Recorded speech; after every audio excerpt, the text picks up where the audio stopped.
forsøg på at her på falderæbet og skabe en økonomisk bæredygtig forestilling på benene. Og den her sang, det er det sidste udslip fra det. Og det blev selvfølgelig endnu en fiasko. Og du har det var ret indløsende. Må jeg lige sige, fordi når du går ind i, fordi det er en dansk topsang, og det er jo bare godt. Men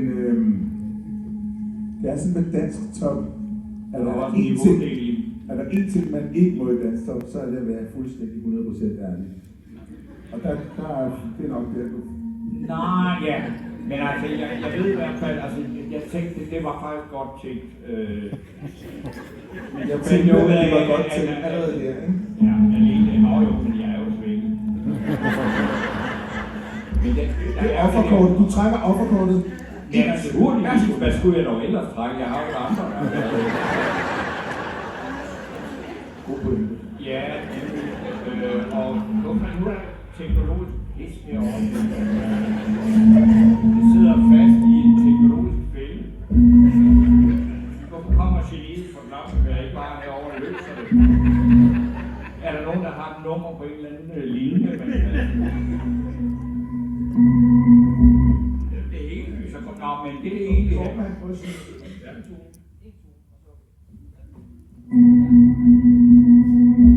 Nå, det kommer der op af, ja.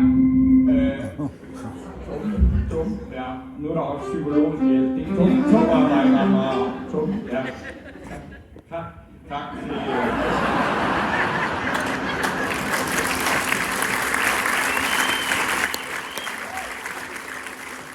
Men det der er med den her sang, altså, og I kan lige så godt forløbe, altså, der er ingen, der har hørt den. Og de fleste har bare kun set titlen og siger, ej, den vil jeg sgu helst ikke høre. Og det kan jeg faktisk godt forstå. Fordi det er en sang, der om, at den bliver lige lovlig socialrealistisk. Og det er heller ikke i dag særlig moderne. Men det er simpelthen en sang, der handler om en problematik, som ikke alle, der sidder her, men alligevel en del kender lige lovligt godt.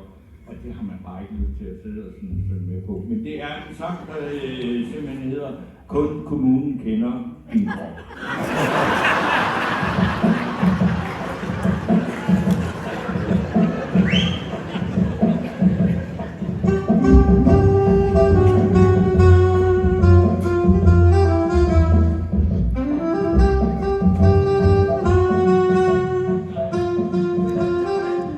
Han er også kognitiv sving.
Nu er det kun kommunen, der rører ved din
Nu skal vi ud med kærlighed.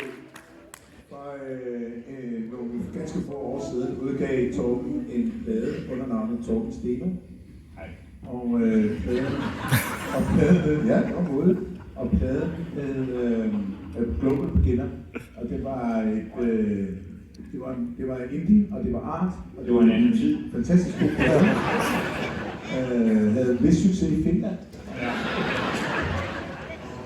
Hvor mange? 2 solgte. Og det var det meget sige, var en magtfaktor.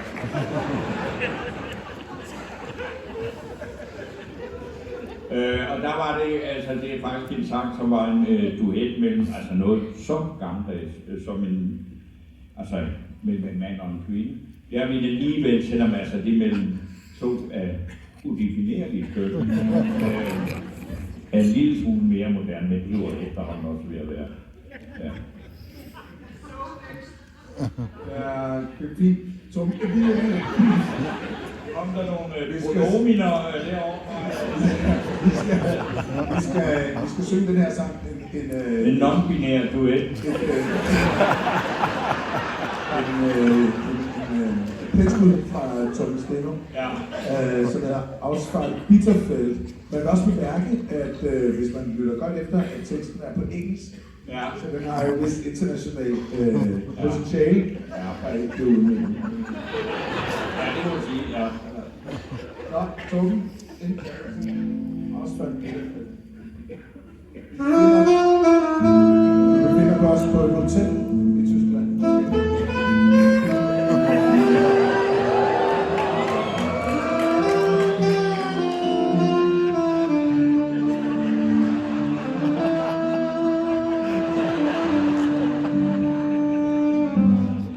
Ausfall Bitterfeld. His face is like a warning of a tense and restless night and morning.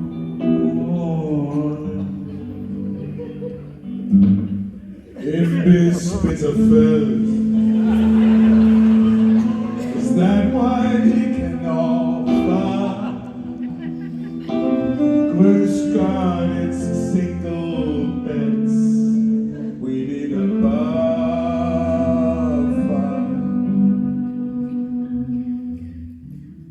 With wet towels on the floor, breakfast knocking on the door. You're still in the nude, it's too true to be good. In this Bitterfeld, he smokes and I'm eating. The menu here is not what he's needing.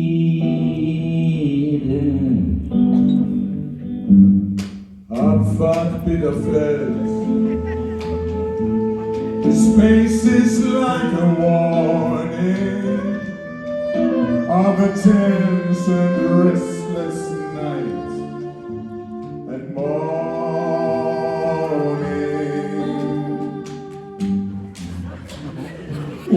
Wet flour on the floor, breakfast knocking on the door. You're still in the nude, it's too true to be good.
on the floor.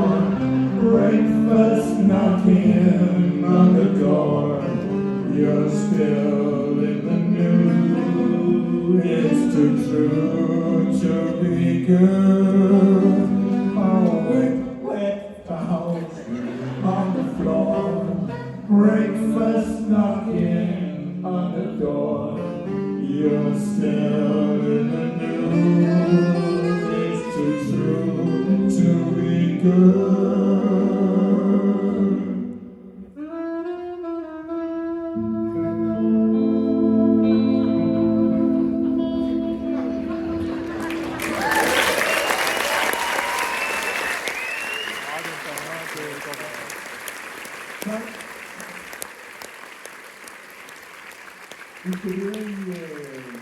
Vi skal videre faktisk i det erotiske, men det kræver en lille omklædning, og fordi det også har en kommerciel vinkel. Ja, men og mens, det er fordi, det er faktisk Emmehettes store arie fra Emmehette og Ulven.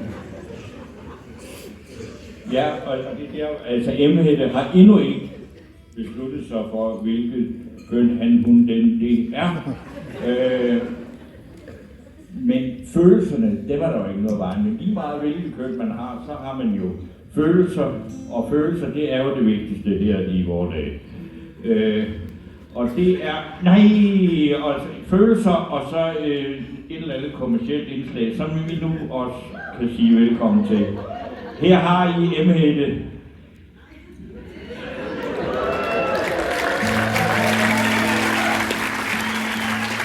Der er meget forvirring.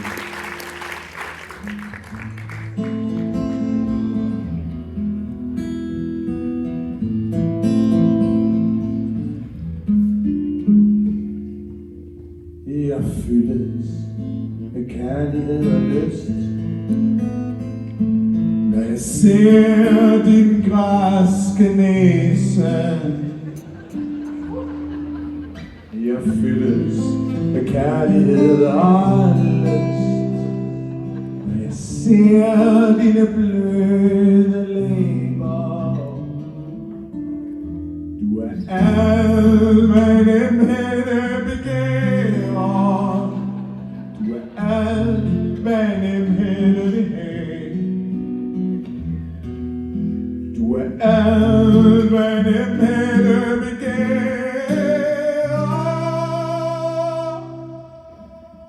Du er alt, hvad Emmehette vil have.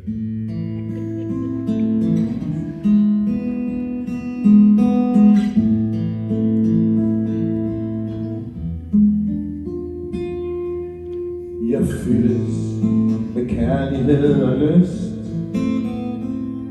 når jeg ser dine buksers kurver.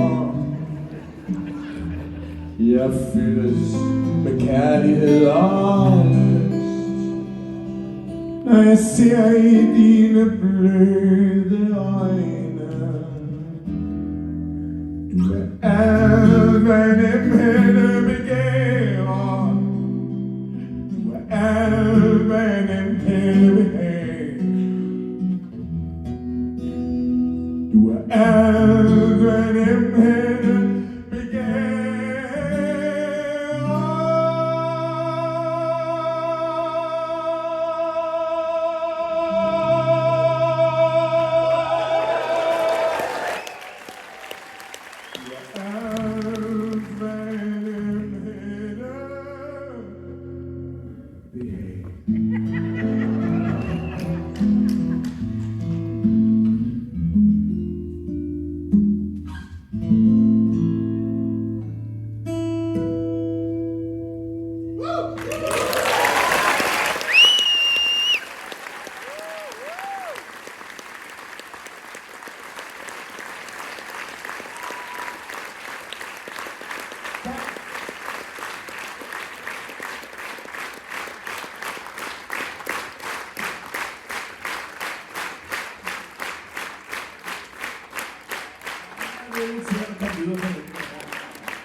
Fik nogen af dem, man kunne købe nede for hjemme.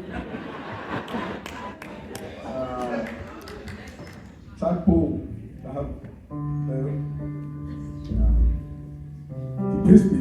jo snart jul.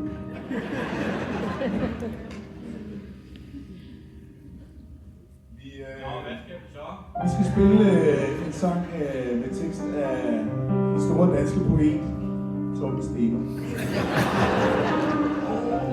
Den var gjort op på, den der. Der blev en mistet appetit.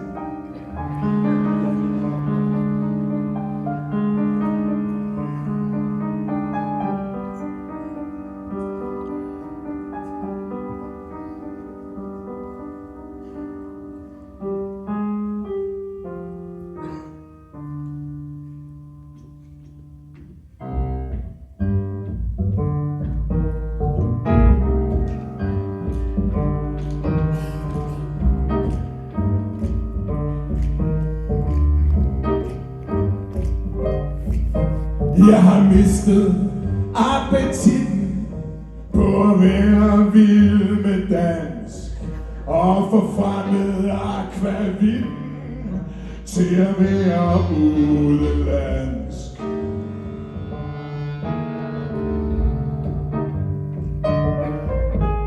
Jeg stiger på fornuften, men trykker hele tuben ud og inhalerer duften af taglige stjerneskud.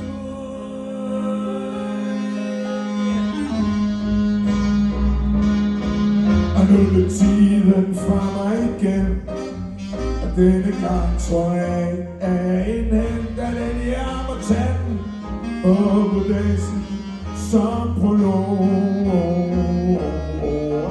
Og det er tiden fra mig igen, og denne gang tror jeg ikke, at jeg indhenter det, jeg må tage den på bodagen som prolog til metastasen.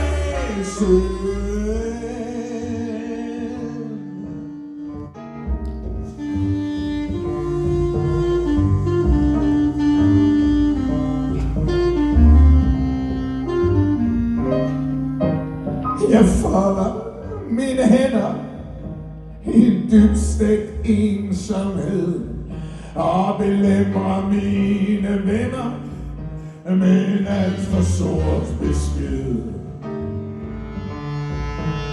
Jeg vil så gerne have alle mine mennesker med, men de har lugtet lunden af bitter ensomhed.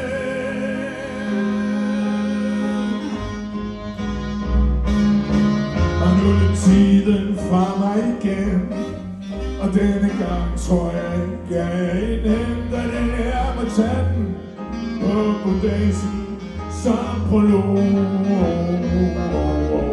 Og nu er tiden fra mig igen, denne gang tror jeg ikke, at jeg indhenter den jeg må tage den på bodagen som prolog til metastasen.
så glad.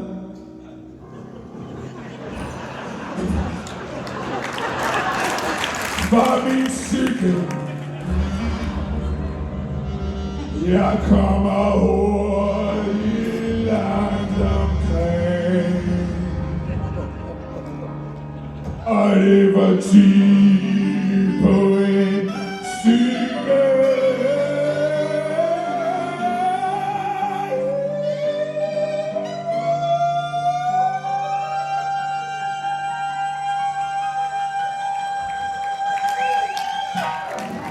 Der går det lidt som